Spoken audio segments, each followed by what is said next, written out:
Hey everybody, hello and welcome back to our channel Info Island and guys welcoming you all to another exam analysis video। और आज के इस video में हम बात करने वाले हैं हमारा जो आरआरबी ग्रुप डी का 19th ऑफ दिसंबर यानी कि आज का जो फर्स्ट शिफ्ट का एग्जाम हो चुका है उसका डिटेल्ड एग्जाम एनालिसिस हम डिस्कस करने वाले हैं। उसका कंप्लीट एग्जाम रिव्यू आपको इस वीडियो में मिलने वाला है जो कि बिल्कुल बेस करता है 100% बेस्ड ऑन स्टूडेंट्स का जो रियल फीडबैक हमें मिलता है उसके बेसिस पे। सबसे पहले अब हम बात करते हैं कि आज के पेपर का ओवरऑल लेवल क्या रहा। सो गाइस स्टूडेंट्स ने हमें ये बताया कि उनके अकॉर्डिंग आज का जो पेपर था it was quite a lot of balanced paper. अब बैलेंस्ड क्यों? उसमें बैलेंस्ड इसीलिए ना तो उसमें ज्यादातर टफ चीजें देखने को मिली हैं और ना ही आप कह सकते हो कि पेपर बिल्कुल आसान है, पेपर बिल्कुल इजी है, ऐसा नहीं है। ठीक है, जो आपका मैथमेटिक्स का सेक्शन है और जो रीजनिंग का सेक्शन है वो काफी ज्यादा मैनेजेबल रहा आज। इसीलिए most of the candidates who were coming out of the centre और जिन्होंने हमें बताया कि उन्होंने रीजनिंग और मैथमेटिक्स को सबसे पहले कंप्लीट करा, रीजनिंग और मैथमेटिक्स को सबसे पहले ऑप्ट करा करने के लिए। और उससे उनको बेनिफिट क्या मिला? उससे उन्हें ये बेनिफिट मिला कि बाद में उनका इतना इनफ टाइम था कि वो बाकी के दो सेक्शंस आराम से कर पाए। ठीक है, अब बात करें जनरल साइंस की। तो गाइस जनरल साइंस आज की थोड़ी सी कंसेप्चुअल लगी बच्चों को। मतलब ठीक है, there were one liner questions, there were some of the statement questions, there were some simple questions, there were some lengthy questions. लेकिन ऑल इन ऑल अगर हम कहें कि साइंस का आज का जो लेवल था वो था थोड़ा सा आपका ट्रिकी, वो था थोड़ा सा आपका कंसेप्चुअल। बेस्ड किस पे किया है? बेस्ड 100% एनसीईआरटी पे बेस्ड है। आपकी 8 टू 12th लेवल की अगर एनसीईआरटी आपने अच्छे से कर रखी है, 10th टू 12th का जितना भी साइंस का चीजें होता है, अगर आपने सिर्फ और सिर्फ एनसीईआरटी से भी सब कुछ अच्छे से कर रखा है तो आपके बेसिक कॉन्सेप्ट्स आराम से क्लियर होंगे। तो इस तरह के फैक्चुअल क्वेश्चंस आप आराम से अटेम्प्ट कर सकते हैं। सो जनरल साइंस की तरफ अगर आपको प्रिपरेशन को रिवाइज करना है आपकी, तो सिर्फ और सिर्फ एनसीईआरटी को आराम से रट्टा मार लो, आराम से सारी चीजें पढ़ डालो। फॉर्मूलेज जितने हैं, न्यूमेरिकल्स जितने हैं, सब उसी के बेस्ड पर चीजें आ रही हैं, उससे हटके कुछ ऐसा नहीं आ रहा है। मोटा मोटा यही है कि अगर एनसीईआरटी कर लोगे तो आप सब कर सकते हो। ठीक है, इसके अलावा अगर मैं बात करूं कि जीके की, तो गाइस जीके में तो देखो काफी दिनों से सिर्फ और सिर्फ करंट अफेयर्स पूछा जा रहा है। ठीक है, जितना भी वेटेज आ रहा है मोस्टली उसमें सारी ही चीजें करंट अफेयर्स की है। अगर स्टैटिक जीके भी डालना चाह रहे हैं या फिर पॉलिटी भी डालना चाह रहे हैं तो उसको भी जो एग्जामिनर है वो कुछ, जिसने मतलब पेपर बनाया ऑब्वियसली, वो कुछ इस तरह से क्वेश्चंस को फ्रेम कर रहे हैं कि आपके करंट अफेयर्स कहीं ना हिले। जो भी चीजें हैं वो करंट से रिलेटेड मिलते हुए चल रही हैं। तो आपको उस मिक्स्ड लेवल को समझने के लिए प्रिपरेशन अच्छी रखना बेहद जरूरी है। ठीक है, जैसे कि अब आप जानते ही हो कि आरआरबी का जो ग्रुप डी का पेपर है, ये जो सीबीटी एग्जाम है उसमें आपको पूरे के पूरे 100 क्वेश्चंस मिलते हैं नेगेटिव मार्किंग के साथ। तो प्लीज अगर तुक्का भी मार रहे हो तो उसको भी इस हिसाब से मारना कि ये नहीं कि जितने सही क्वेश्चंस हैं वो भी डुबा दो नेगेटिव मार्किंग में। तो उस चीज का थोड़ा सा ध्यान रखना है। जो भी टाइम आपको मिल रहा है उस टाइम में पूरे पेपर को अटेम्प्ट करने के लिए आपको चाहिए अच्छा खासा टाइम मैनेजमेंट स्किल्स। और वो टाइम मैनेजमेंट स्किल्स आपको मिलेगा जब आप ज्यादा से ज्यादा मॉक टेस्ट पेपर्स लगाओगे, ज्यादा से ज्यादा प्रीवियस ईयर के जो क्वेश्चन पेपर्स होते हैं उनको सॉल्व करोगे, क्योंकि उससे आपको एक एग्जाम लाइक एनवायरनमेंट मिलेगा। और उस एग्जाम लाइक एनवायरनमेंट में आप अपने आप को किस तरह से बिना पैनिक करे सारे ही क्वेश्चंस अटेम्प्ट कर सकते हो, उस तरह की थोड़ी सी एक होती है ना रेडीनेस मिलेगी। आपकी स्पीड एंड एक्यूरेसी बढ़ेगी and along with that in the and आपका जो टाइम मैनेजमेंट स्किल्स है वो इतना अच्छा हो जाएगा कि जब आप रियल एग्जाम देने जाते हो तो आप उसको आराम से कर सकते हो विदाउट इवन पैनिकिंग। ठीक है, तो ये सारी चीजें बहुत जरूरी हैं, उसका आपको ध्यान रखना है। करंट अफेयर्स की अब मैं बात कर ही रही हूं तो करंट अफेयर्स में आपको बताना चाहती हूँ कि कुछ ऐसे क्वेश्चन हैं जो कि आज 2023 से भी देखने को मिले, लेकिन again as I just told you majority of the questions जो थे वो आपके 2025 से ही देखने को मिल रहे हैं। सो फॉर दैट आपको करना क्या है?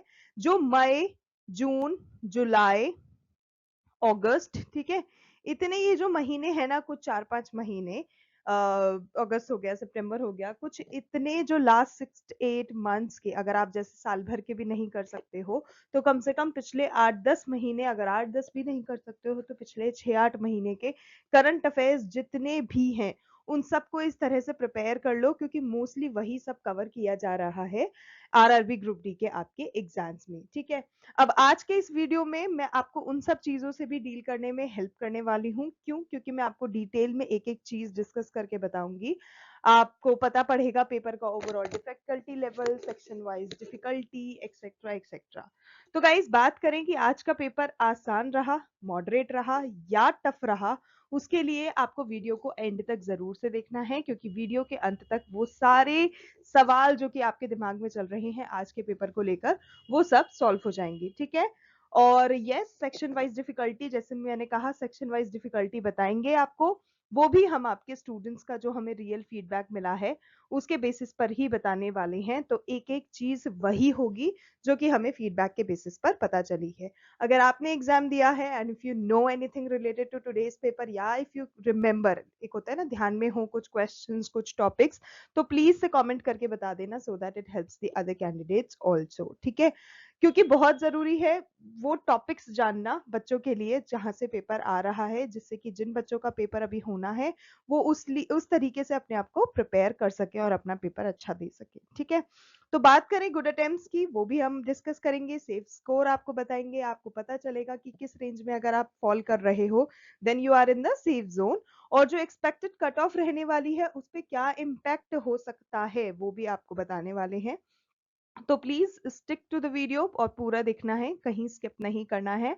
सो गाइस, अगर आपकी अपकमिंग शिफ्ट्स हैं या फिर आप अपने परफॉर्मेंस को जो कि आपने दिया है उसको जज करना चाहते हो, उसको रिव्यू करना चाहते हो, तो प्लीज आई रिक्वेस्ट ये वीडियो आपके लिए काफी हेल्पफुल होने वाला है, काफी इंफॉर्मेटिव होने वाला है, तो जरूर से देखना है। ठीक है, तो चलो बहुत सारी बातें हो गई, अब बिना किसी देरी के, बिना वक्त जाया किए मैं स्टार्ट करती हूँ आज का ये एनालिसिस वीडियो, और आपको थोड़ी सी मोटी मोटी चीजें और ओवरऑल जो चीजें रही हैं जो बच्चों ने हमें बताई हैं वो बताती हूँ।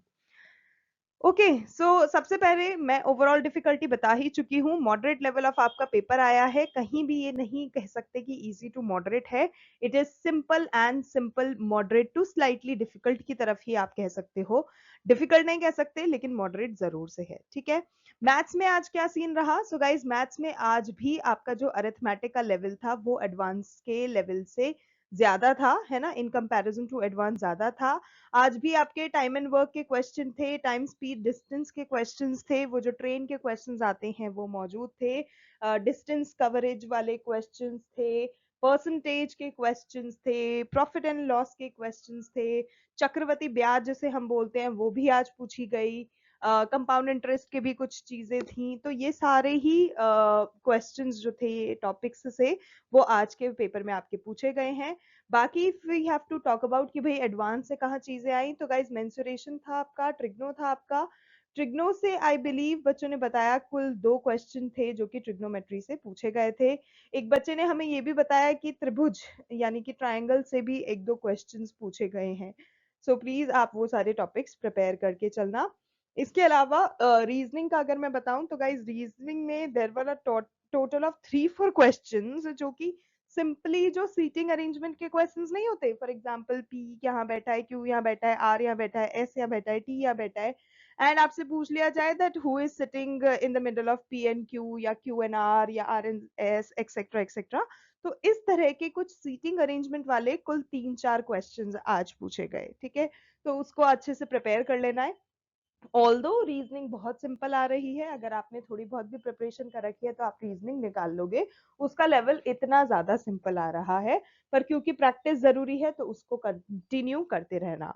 इसके अलावा coding decoding is an important topic, उससे रिलेटेड क्वेश्चंस हैं आपके, सीरीज से क्वेश्चन पूछे जा रहे हैं, जिसमें आपको चाहे नंबर सीरीज हो अल्फाबेट सीरीज हो, आपको दोनों ही तरीके की चीजें प्रिपेयर करते रहना है क्योंकि बहुत इंपॉर्टेंट है। ठीक है, अब अगर मैं बात करूं कि करंट अफेयर्स का क्या सीन चल रहा है, तो गाइस सबसे मोटी मोटी बात तो यही है कि करंट अफेयर्स का वेटेज बहुत ज्यादा है। बहुत ज्यादा से मेरा कहने का मतलब ये है 20 25 क्वेश्चंस जो हैं आपके करंट अफेयर्स से आ रहे हैं। ठीक है, बाकी जो स्टैटिक जीके हो गया, ज्योग्राफी हो गया, हिस्ट्री हो गया, पॉलिटी हो गया, इक्का दुक्का अगर कोई क्वेश्चन आ पा रहा है तो आ पा रहा है, बाकी mostly all of them are from current affairs. ठीक है, अब करंट अफेयर्स में जैसे कि अभी मैंने आपको बताया पिछले साल के करंट अफेयर्स जितने कर सकते हो उसमें भी specifically I am telling you, क्योंकि आज के पेपर में मई जून जुलाई ये 3 महीने ऐसे हैं जिससे क्वेश्चन पूछे गए थे, तो उसको जरूर से ध्यान में रख लेना। और इसके अलावा अगर मैं बात करूं पर्टिकुलरली कुछ चीजों की, तो जैसे कि स्पोर्ट्स हो गए, अवार्ड्स हो गए, किस स्पोर्ट्स के लिए किस स्पोर्ट्स पर्सन को कौन सा अवार्ड दिया गया, कब दिया गया, अर्जुन अवार्ड एक बहुत इंपॉर्टेंट टॉपिक है, ध्यानचंद मेजर ध्यानचंद जो खेल रत्न अवार्ड है वो बहुत जरूरी है। इसके अलावा आईसीसी चैंपियनशिप एक इंपॉर्टेंट क्वेश्चन जो कि कल के भी पेपर में भी था, आज के भी पेपर में है। और अभी रिसेंटली जब इंडिया ने वो ट्रॉफी एक्सेप्ट करने को मना कर दिया तो वो कहाँ हुआ था, पाकिस्तान, किसके साथ, पाकिस्तान किसको मना किया, ये कुछ ऐसी इंपॉर्टेंट छोटी मोटी चीजें आपको ध्यान में रख लेनी है। इसके अलावा रिसेंटली जितने भी कैबिनेट मिनिस्टर्स में अगर कहीं भी कोई भी चेंज आया है, फॉर एग्जाम्पल किसी भी स्टेट में कहीं भी कोई अपॉइंटमेंट हुआ है जिसको हम रीसेंट अपॉइंटमेंट्स बोलते हैं, चाहे वो आपका कैबिनेट मिनिस्टर्स का हो, चाहे आपका जैसे बैंक्स हो गए और कैग हो गए, है ना, controller and auditor general of India, या फिर सीजेआई हो गए, मतलब इस तरह के जो रीसेंट अपॉइंटमेंट्स हुए हैं वो आपको देखने हैं क्योंकि आज उसमें से सवाल पूछे गए। इसके अलावा जो रिसेंटली समिट्स हुए हैं, ठीक है, जिसे हम बोलते हैं सम्मेलन जिसे बोलते हैं, वो कुछ हुए हैं, कुछ मीटिंग्स हुई हैं, कुछ कॉन्फ्रेंसेस हुई हैं इंटरनेशनल लेवल पे फॉरेन कंट्रीज के साथ, तो वही चीजें भी आपको ध्यान में रखनी है कि किस कंट्री के साथ हुई, कब हुई, कहाँ हुई, फलाना ठिकाना, लाइक दैट। इसके अलावा मिलिट्री एक्सरसाइजेस एक इम्पॉर्टेंट टॉपिक है। मिलिट्री एक्सरसाइजेस आपके लिए बहुत जरूरी है जानना कि इंडिया किस कंट्री के साथ कौन सी मिलिट्री एक्सरसाइज कंडक्ट करता है, कब करता है, ऑब्जेक्टिव क्या होता है, etcetera etcetera. So military exercise is also an important topic. इसके अलावा रिसेंट जो अलग अलग चीजों के संस्करण, यानी कि जैसे अलग अलग जो एडिशंस वगैरह होते हैं, अगर उनमें कुछ बदलाव आया है तो वो सारा रिलेटेड क्वेश्चंस हैं। बाकी there was one more question, हाँ, एसबीआई का, आरबीआई का, जैसे जो बैंक्स के नेशनलाइजेशन होते हैं जिसे हम राष्ट्रीयकरण बोलते हैं, अगर उससे रिलेटेड भी चीजें पढ़ सकते हो तो पढ़ लेना क्योंकि वो भी पूछा जा रहा है। जैसे आरबीआई का नेशनलाइजेशन कब हुआ था, या एसबीआई का कब हुआ था, या मतलब कुछ भी जैसे एसबीआई रिलेटेड चीजें हो गई वो। इसके अलावा ओलंपिक्स एक इम्पॉर्टेंट टॉपिक है जो कि कवर करना है, पैरालंपिक्स एक इम्पॉर्टेंट टॉपिक है, वेरियस स्पोर्ट्स, वेरियस गेम्स, ठीक है, जो कि अभी रिसेंटली कहीं ना कहीं खेले गए हैं, ऑर्गेनाइज किए गए हैं, वो सारी चीजें। Asian games, yes yes yes, एक क्वेश्चन था जो कि एशियन गेम्स रिसेंटली कहाँ ऑर्गेनाइज हुआ था उससे रिलेटेड पूछा गया था कि किस कंट्री में हुआ था, ठीक है। बाकी अभी जैसे अगर आपको ध्यान हो, बॉर्डर डिस्प्यूट्स जो अभी चल रहे थे उज्बेकिस्तान और कजाकिस्तान के बीच में, वो भी आज के पेपर में कवर किया गया है क्वेश्चन, उससे भी रिलेटेड कुछ कुछ पूछा गया था। Exact word to word question मुझे नहीं पता चला है बच्चों के द्वारा, बट इट वाज देयर, जो कि मुझे पता चला बच्चों के द्वारा, ठीक है। बाकी मिलिट्री एक्सरसाइजेस मैं आपको बता ही चुकी हूँ। तो यही सब मोटे मोटे क्वेश्चन थे आपके करंट अफेयर्स से। तो वाइड रेंज ऑफ क्वेश्चंस है, वाइड रेंज ऑफ टॉपिक्स है, क्योंकि भाई करंट अफेयर्स जो हैं, ये जो जीके वगैरह जो होती है अथाह सागर की तरह होती है, खत्म तो होती ही नहीं है, इनफैक्ट चीजें बढ़ती ही चली जाती है on a daily basis. So please उसका थोड़ा सा ध्यान रखना है। ओके, कट टू साइंस का पार्ट नाउ। सो साइंस भी आपकी बैलेंस्ड थी आज, बायो, फिजिक्स, केमिस्ट्री तीनों के ही क्वेश्चंस देखने को मिले, जिससे अगेन बायोलॉजी की अगर मैं टॉपिक्स की बात करूं तो they were similar to what we saw yesterday, जिसमें प्लांट है, प्लांट सेल्स हैं, प्लांट टिश्यूज है, ह्यूमन बॉडी है, एंड ऑल्सो रिप्रोडक्शन है। इसके अलावा यस, एक क्वेश्चन कोई muscular tissue something something muscle tissue कुछ कुछ कुछ कुछ पूछा गया था, तो वो आपको ध्यान में देना है। बायो का बस यही मुझे ध्यान आ रहा है जो कि आज बताया बच्चों ने। इसके अलावा फिजिक्स की अगर मैं बात करूं तो फिजिक्स में अगेन न्यूमेरिकल्स थे, 3 न्यूमेरिकल्स थे इन टोटल टुडे, जिसमें आपका इलेक्ट्रिसिटी एक इंपॉर्टेंट टॉपिक है, उससे क्वेश्चंस थे, है ना। बाकी ओम्स लॉ हो गया, अर्किमिडीज प्रिंसिपल हो गया, न्यूटन्स लॉ हो गए, ये एक इंपॉर्टेंट चीजें हैं। एंड इलेक्ट्रिक पावर से भी एक बच्चे ने बताया कि आज एक क्वेश्चन था। एंड बाकी लाइट वाले चैप्टर से भी चीजें थी, लाइट का मतलब काफी पोर्शन था लाइट एंड साउंड का, तो वो चीज भी आपको ध्यान में रखनी है और उससे आपका फिजिक्स कवर हो जाएगा। ठीक है, लेंस वाला हो गया, मिरर इमेजेस हो गए, कॉनकेव कॉन्वेक्स हो गए, एंड या दैट्स ऑल अबाउट इट। इसके अलावा केमिस्ट्री में अगेन केमिकल इक्वेशंस हो गई, केमिकल फॉर्मूलाज हो गए, जो कि बहुत जरूरी है। और I remember there was one question, student came and told us कि एक सॉल्ट रिलेटेड कोई क्वेश्चन था कि एक ऐसा सॉल्ट जिसका पीएच लेवल जो होता है लेस देन 7 होता है, वो किसका होता है, आपको ये क्वेश्चन पूछा गया था। तो गाइज आई एम सॉरी अगर वो बच्चा वीडियो देख रहा हो, तो आपने बोला था sodium bicarbonate, but I believe it is not a right answer जो आपने टिक किया था। आई बिलीव उसका करेक्ट आंसर अमोनियम क्लोराइड होना चाहिए, विच इज NH4Cl। बिकॉज अगर एक ऐसा किसी सॉल्ट के बारे में आपको बताना है जिसका पीएच जो होता है वो लेस देन 7 होता है, वो आपका अमोनियम क्लोराइड होगा, विच इज NH4Cl। अब why am I saying this, क्योंकि गाइस ये जो होता है,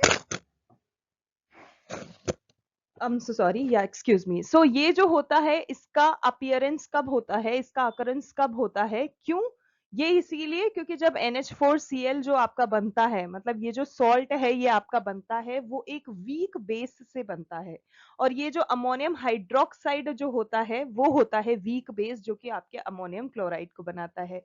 जहां पे एक ये वीक बेस और स्ट्रॉन्ग एसिड मिलके आपका अमोनियम क्लोराइड बनाते हैं, जिसमें जो वीक बेस होता है वो हो गया आपका अमोनियम हाइड्रोक्साइड, और जो एक स्ट्रॉन्ग एसिड होता है वो होता है hydrochloric acid, which is HCl। अब हम उसको जब डिसॉल्व करते हैं, जब डिसोल्यूशन उसके अंदर होता है, तो NH4Cl जो कि होता है वो रिलीज करता है बहुत सारे H+ आयंस, जिसमें OH आयंस जो होते हैं, OH नेगेटिव आयंस जो होते हैं, उनसे ज्यादा जो होते हैं वो H+ आयंस होते हैं, OH आयंस थोड़े कम होते हैं, और इसी के कारण वो जो एसिडिक सोल्यूशन होता है वो फॉर्म होता है, which is known as ammonium chloride. So I hope I am clear on this thing, ammonium chloride thing. ठीक है, so that's all about it. अब जल्दी से हम थोड़ा सा डिटेल्ड एनालिसिस की तरफ बढ़ते हैं। सो गाइज नेक्स्ट हम देखेंगे ओवरऑल पेपर का डिफिकल्टी लेवल। जैसे मैंने आपको शुरू में ही बता दिया कि आज का आपका पेपर रहा है मॉडरेट काइंड ऑफ लेवल का, तो मॉडरेट आपका ओवरऑल पेपर डिफिकल्टी लेवल हो जाएगा। स्टूडेंट्स के अकॉर्डिंग आज का पेपर बैलेंस्ड रहा है, जिसमें मैथमेटिक्स और रीजनिंग आपके इजी टू मॉडरेट आए हैं। जनरल साइंस की अगर मैं बात करूं तो again I just told you, वही वाला चीज है कि कंसेप्चुअल क्वेश्चंस थे, फैक्चुअल क्वेश्चंस थे, और करंट अफेयर्स थोड़ी बहुत मिक्स्ड आप कह सकते हो, लेकिन majority of the contents were from current affairs. Paper lengthy नहीं था, लेकिन साइंस हो गया, जीके हो गया, उसमें आपकी एक्यूरेसी बहुत ज्यादा जरूरी है, क्योंकि उसके बिना पेपर क्लियर कर पाना इज नॉट इम्पोर्टेंट, मतलब इट्स नॉट पॉसिबल। ओके अब हम बढ़ते हैं सेक्शन वाइज आपके एनालिसिस की ओर, जिसमें हम सबसे पहले शुरू करते हैं मैथमेटिक्स का एनालिसिस। सो गाइज मैथ्स का आपका आज का रहा है overall difficulty level easy to moderate, जिसमें स्टूडेंट्स के फीडबैक की अगर मैं बात करूं तो स्टूडेंट्स के फीडबैक के बेसिस पर उन्होंने हमें जो बताया वही मैं आपको बता रही हूं। तो उन्होंने बताया कि अरिथमेटिक जो थी उससे ज्यादा क्वेश्चंस आए थे, कैलकुलेशंस जो थी वो डुएबल थी, although there were some questions जो कि कैलकुलेशंस ओरिएंटेड थे।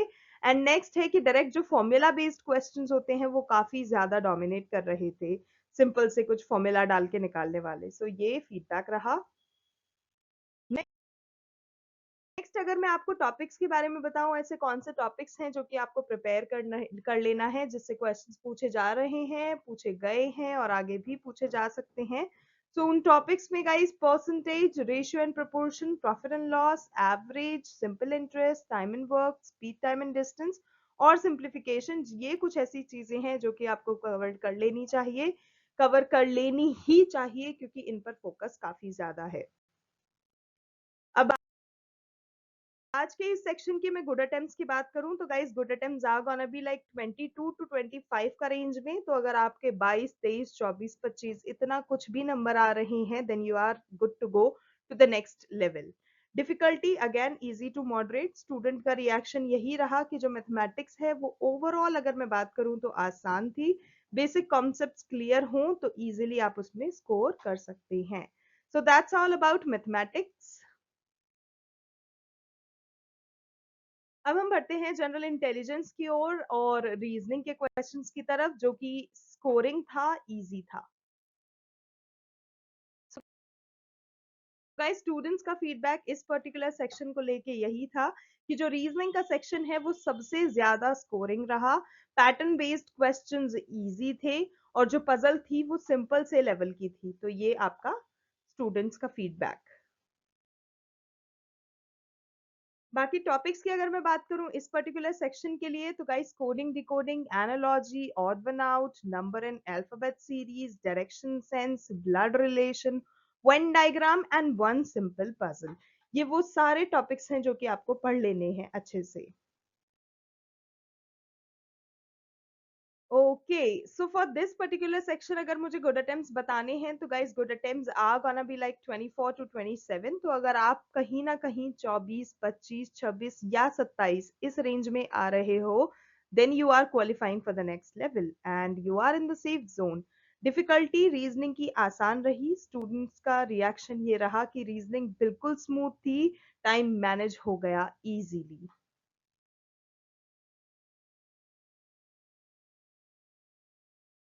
ओके, नेक्स्ट सेक्शन है हमारा जनरल साइंस, जो कि आज आपका मॉडरेट टू स्लाइटली डिफिकल्ट रहा है। आसान बिल्कुल नहीं था, थोड़ी सी कंसेप्चुअल चीजें थी जिसके लिए प्रेपरेशन बहुत जरूरी है। सो स्टूडेंट्स का फीडबैक यही था कि बायोलॉजी का वेटेज थोड़ा सा ज्यादा था, केमिस्ट्री के मोस्टली क्वेश्चंस थ्योरी बेस्ड थे और फिजिक्स में कंसेप्चुअल क्वेश्चंस आए थे जो न्यूमेरिकल्स थे, इनफैक्ट वो भी कंसेप्चुअल्स थे। तो स्टूडेंट्स का फीडबैक यही रहा इस पर्टिकुलर सेक्शन के लिए। टॉपिक्स की अगर मैं बात करूं, वो टॉपिक्स जो कि मतलब continuously on a daily basis frequently पूछे जा रहे हैं। तो बायो से तो गाइज आपको ह्यूमन बॉडी का ध्यान रखना है, डिजीजेस हो गया, न्यूट्रिशन हो गया। केमिस्ट्री से जितने भी मेटल्स हैं, नॉन मेटल्स हैं, रिएक्टिविटी सीरीज है, कौन सा मेटल बहुत ज्यादा रिएक्टिव है, एक होता है ना मोस्ट रिएक्टिव, लीस्ट रिएक्टिव, वो वाला चीज। इसके अलावा पेरियोडिक टेबल एक इम्पॉर्टेंट टॉपिक है। एंड जो आपके एसिड एंड बेसिस हैं कि भाई क्या एसिडिक है, क्या बेसिक है, कौन सा न्यूट्रल है, वो सारी चीजें केमिस्ट्री से, ठीक है। बाकी फिजिक्स में अगेन हीट है, इलेक्ट्रिसिटी है, मोशन है, साउंड है, लाइट। लाइट भी आज वो काफी क्वेश्चंस तो जो थे वो लाइट से थे। तो ये कुछ इंपॉर्टेंट टॉपिक्स है।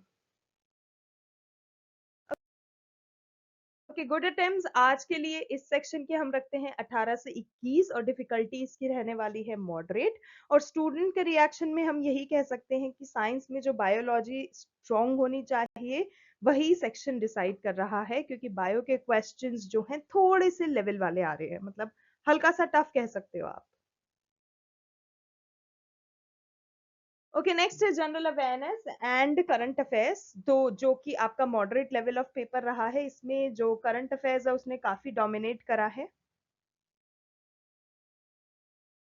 ओके, स्टूडेंट्स का फीडबैक अगर मैं आपको बताऊं तो गाइस करंट अफेयर्स का डिसेंट वेटेज रहा है। मोस्टली 2025 के करंट अफेयर्स आए हैं। स्टैटिक जीके में कुछ खास क्वेश्चंस नहीं है और रेलवे जीके के कुछ कुछ चीजें फिर से देखने मिली हैं।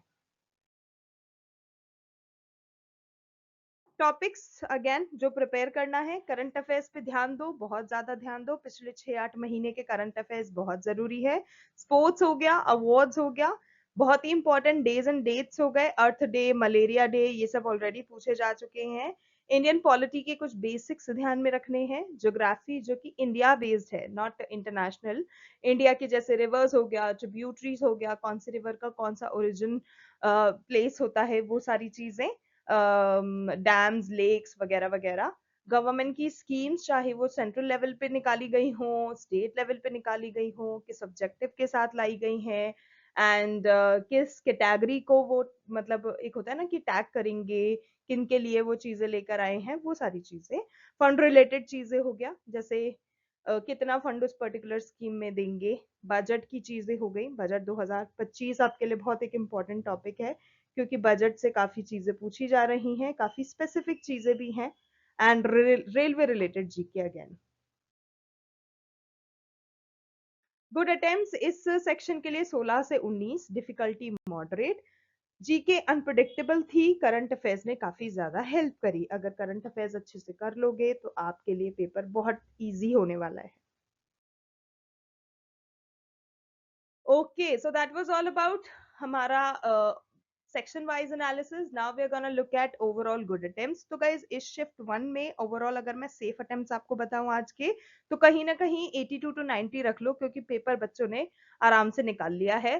तो 82, 83, 84, 85, 86, 87, 88, 89, 90, इन नंबरों में से कहीं से भी आप कहीं भी किसी भी तरह से इस रेंज में लाए कर रहे हो, तो प्लीज अपने नेक्स्ट राउंड के लिए प्रिपेयर करना शुरू कर लो। You are definitely qualifying for the next round, और आप इस पर्टिकुलर पेपर को निकाल चुके हो, आप सेफ जोन में हो। ठीक है, सेक्शन वाइज मैं बता ही चुकी हूँ। मैथ्स में 22 से 25, रीजनिंग में 24 से 27, जनरल साइंस में 18 से 21, जनरल अवेयरनेस 16 से 19। And I want to give you a disclaimer, क्योंकि फिर बच्चे उठ के आ जाते हैं कि आपने तो इतना कहा था, उतना कहा था। सो गाइस, डिस्क्लेमर यही है, ये जो गुड अटेम्प्ट्स हम आपको बता रहे हैं, वो हम सिर्फ और सिर्फ स्टूडेंट्स का जो रियल फीडबैक मिला है पेपर को लेके, जितना जो चीजें हमें पता चली हैं उसको एनालाइज करके ही हमने अज्यूम करा है कि इतना रेंज हो सकता है। डेफिनेटली जब ऑफिशियल चीजें सामने आती हैं, चीजें अप डाउन होती हैं और होंगी, 100% होंगी, पर आप मोटा मोटा एक आइडिया लगा सकते हो इस रेंज को लेके कि कहीं ना कहीं इसके आसपास भी हो, तो आप उसमें होप रख सकते हो। तो प्लीज उस चीज को दिमाग में जरूर से रखना।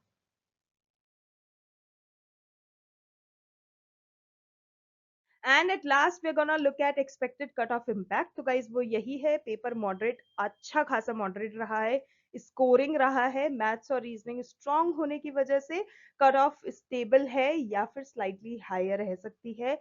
85 प्लस जेन्युइन अटेम्प्ट्स वाले जितने भी बच्चे हैं वो सेफ जोन में माने जा सकते हैं। डेफिनेटली आपकी एक्यूरेसी बहुत जरूरी है, एक्यूरेसी के बिना कुछ नहीं होगा। 90 टू 95% एक्यूरेसी आपकी यहाँ पर चाहिए इन जेन्युइन अटेम्प्ट्स के साथ। ठीक है, तभी आप सेफ जोन में माने जा सकते हो। And yes, final cut off जो है वो नॉर्मलाइजेशन पर डिपेंड करेगा, तो उस चीज का हम वेट करेंगे।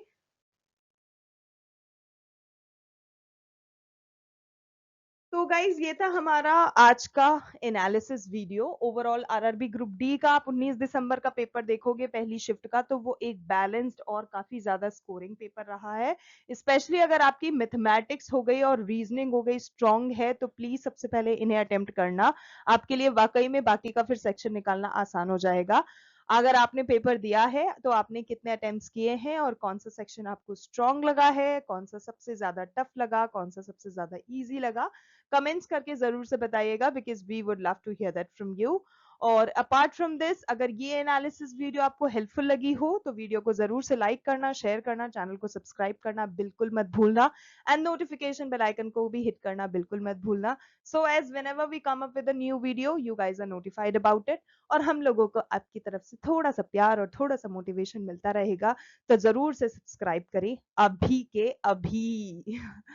ओके, मिलते हैं नेक्स्ट शिफ्ट के डिटेल्ड एग्जाम एनालिसिस के साथ। Thank you so much for watching, thank you so much for your time, we will see you in our next video.